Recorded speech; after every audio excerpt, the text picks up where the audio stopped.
এবারে আসতে চলেছে শাকিব খানের বরবাদ সিনেমার টিজার এবং সেটা হবে 1 মিনিট 40 সেকেন্ডের।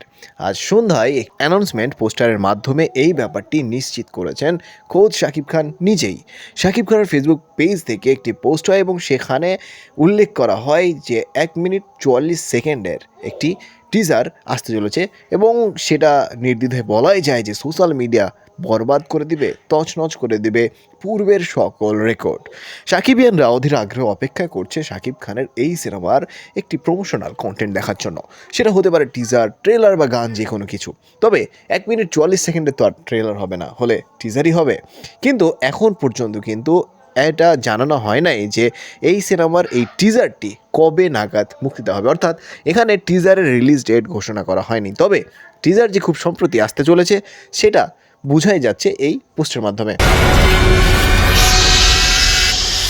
শাকিব খানের এই বরবাদ সিনেমা শুটিং হয়েছে মুম্বাই এবং এই সিনেমাটি একটি অ্যাকশন রোম্যান্টিক থ্রিলার সিনেমা, এটা আমরা সকলেই জানি। এবং এই সিনেমার বাজেটও কিন্তু হিউজ। সিনেমাটি নির্মাণ করছেন মেহেদী হাসান হৃদয় এবং শাকিব খানের সাথে এই সিনেমাতে নায়িকা হিসেবে দেখা যাবে প্রিয়তমা খ্যাত নায়িকা ইদিকা পলকে। এই সিনেমাতে বেশ কিছু চমক আছে যেগুলো এখন পর্যন্ত রিভিল করেননি সিনেমার পরিচালক বা সিনেমার সংশ্লিষ্টরা। তো শাকিব খানের এই বরবাদ সিনেমার টিজারের জন্য আপনি কতটুকু আগ্রহী, অবশ্যই সেটা কমেন্ট করে জানাতে ভুলবেন না।